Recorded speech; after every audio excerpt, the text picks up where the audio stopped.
Friends, कैसे हैं। आज का हमारा टॉपिक है जो लास्ट टाइम मैंने पढ़ाया था वो आपका था स्ट्रक्चर फॉर्मूला। नेक्स्ट हमारा वीडियो होगा बॉन्ड ऐसा फॉर्मूला बनाए जिसके अंदर से हम कार्बन को दिखाएं। हर डॉट एक कार्बन को रिप्रेजेंट करता हो और हाइड्रोजन को उसी डॉट में रिप्रेजेंट किया जाए कार्बन के साथ। अगर हाइड्रोजन के कोड के साथ कोई और या हाइड्रोजन के रिप्लेस में कोई और एलिमेंट जुड़ा हो, वो एलिमेंट रिप्रेजेंट किया जा रहा हो और रिप्रेजेंट करने के बाद उस एलिमेंट को ही रिप्रेजेंट करें, वो रिप्रेजेंट किया जाए और कार्बन को डॉट से रिप्रेजेंट किया जाए, हाइड्रोजन को रिप्रेजेंट कार्बन के साथ डॉट में ही किया जाए। तो एक नया फॉर्मूला बन के आता है जिसको हम बॉन्ड लाइन स्ट्रक्चर फॉर्मूला बोलते हैं। ये बॉन्ड लाइन फॉर्मूला बोलते हैं, नॉर्मली बॉन्ड लाइन फॉर्मूला बोला जाता है। जैसे इसमें लिखा है, देखिए ध्यान से सुनिए, लिखा है यूज ओनली लाइंस। ये सिर्फ बॉन्ड को ही रिप्रेजेंट करता है, कार्बन कार्बन के बीच बॉन्ड या कार्बन के साथ अदर का बॉन्ड, किसी अदर एलिमेंट का बॉन्ड को रिप्रेजेंट करना। कार्बन एंड हाइड्रोजन एटम्स को नोट को शो नहीं करना। And the line represent the carbon carbon bonds are draw in zigzag fashion. और ये हमेशा जिगजैग मोशन में रिप्रेजेंट किया जाएगा बॉन्ड लाइन, बॉन्ड को। तो इससे एक नया स्ट्रक्चर बन के आता है, उसको हम बोलते हैं बॉन्ड लाइन स्ट्रक्चर या बॉन्ड लाइन। उससे जो फॉर्मूला बनता है उसको हम बोलते हैं बॉन्ड लाइन फॉर्मूला। तो जैसे रिप्रेजेंट किया गया है, नीचे आपके पास में दिया गया है बॉन्ड लाइन। बॉन्ड लाइन कैसे रिप्रेजेंट किया गया है ध्यान से देखेंगे।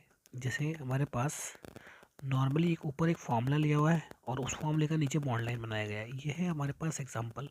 इस ए का एग्जांपल हम बना के देखेंगे कैसे इसका रिप्रेजेंट किया जा सकता है और कैसे इसको समझाया जा सकता है, वो देखेंगे, हम समझेंगे। तो मेन पॉइंट क्या है, इसमें कार्बन हम डॉट डॉट से कितने कार्बन है इसको रिप्रेजेंट करेंगे और रिप्रेजेंट करने के बाद हम कैसे बनाया जा सकता है कि मैं इसको डायरेक्ट बॉन्ड लाइन फॉर्मूला बना दूँ। एक तरीका ये है कि मैं इसका कंडेंस फॉर्मूला बनाऊँ। मैं पहले एक काम करता हूँ, मैं डायरेक्ट इसका बॉन्ड लाइन फॉर्मूला बना के दिखाता हूँ, फिर मैं आपको कंडेंस फॉर्मूला बना के दिखाऊंगा इसका। देखेंगे, ध्यान से देखेंगे। जैसे ये बना है हमारे पास एक हमारे पास नॉर्मली ऑर्गेनिक कंपाउंड है, इसको मैं बॉन्ड लाइन फॉर्मूले में कन्वर्ट करना चाहता हूँ। तो बॉन्ड लाइन में कन्वर्ट करने के बाद मैं क्या करूँगा, मैं जितने कार्बन है, जैसे इसमें कार्बन कितने 1 2 3 4 5 6 7 8, कितने टोटल कार्बन है, स्टेट कार्बन मुझे चेक करने होते हैं। जितने स्टेट कार्बन है मैं उस कार्बन को उतने ही डॉट में कन्वर्ट कर दूंगा इन द जिगजैग मोशन।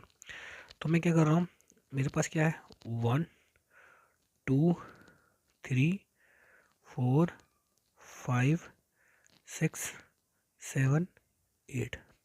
अब क्या है, ये जो मैंने 8 डॉट बनाए हैं, ये डॉट क्या कर रहे हैं, कार्बन को रिप्रेजेंट कर रहा है। ध्यान से देखेंगे, ध्यान सुनेंगे। ये हमारे पास क्या है, कार्बन, एक carbon, 1 2 carbon, 3 carbon, 4 carbon, 5 carbon, 6 carbon, 7 carbon, 8 carbon. ये स्टेट वाले जो कार्बन है ब्रांच को छोड़ करके, ये ब्रांच है एक, इसमें स्टेट कार्बन कितने हैं, स्टेट कार्बन है हमारे पास 8। तो हमने डॉट भी कितने बनाए, 1 2 3 4 5 6 7 8, 8 ही डॉट बने। 8 डॉट क्या रिप्रेजेंट कर रहा है, 8 डॉट रिप्रेजेंट कर रहे हैं कि इसमें 8 स्टेट कार्बन है। और 1 2 3 इसका मतलब हमारे पास जो 1 2 3 ये हमारे पास स्टार्ट, अगर मैं इस नंबरिंग इस लाइन से स्टार्ट करता हूँ तो इस लाइन के लिए हमारे पास ये कार्बन कौन सा है, ये कार्बन हमारा थर्ड कार्बन है। कौन सा कार्बन है, थर्ड कार्बन है। इधर से 1 2 3, तो थर्ड कार्बन पे एक नीचे कार्बन और है, इसका मतलब ये रिप्रेजेंट करा जा रहा है कि 1 2 3 थर्ड कार्बन पे हम जो कर रहे हैं उस पर एक स्ट्रेट लाइन और ऊपर को इंडिकेट कर देंगे। ये क्या इंडिकेट कर रही है, जो CH3 है उसको इंडिकेट करने का तरीका है।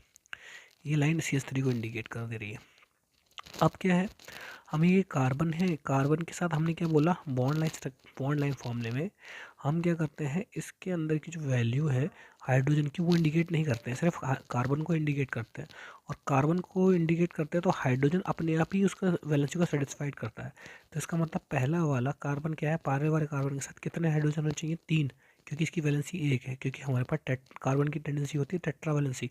अगर ये टेट्रा वैलेंसी के अकॉर्डिंग है तो पहले वाले कार्बन पे कितने हाइड्रोजन होंगे, 3। दूसरे वाले कार्बन पे दो वैलेंसी पहले से कि दो बॉन्ड रिप्रेजेंट किए जा रहे हैं। ये डॉट, एक डॉट के पास में जितने ये लाइन खींची हुई है ये बॉन्ड को रिप्रेजेंट कर रही है, और बॉन्ड के बाद कितनी वैलेंसी बची होगी, दो। तो इसका मतलब यहाँ ये CH2 होगा।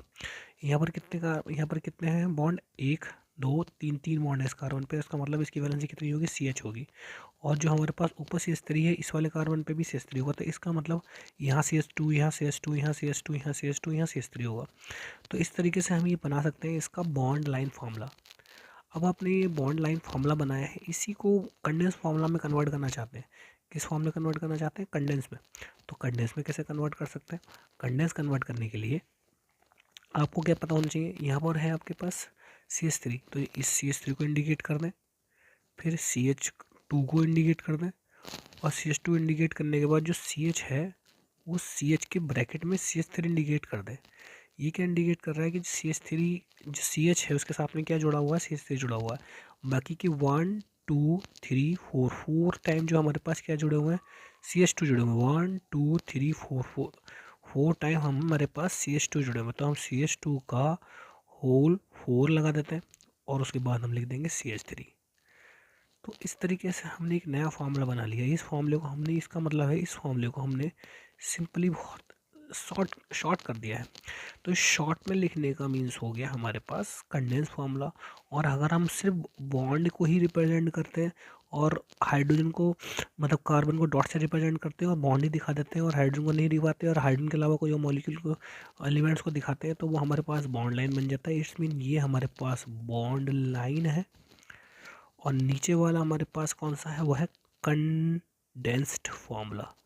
तो इट्स मीन हमारे पास कंपाउंड आके एक नए फार्मूले मिल गए हैं, बॉन्ड लाइन फार्मूला और कंडेंस फार्मूला।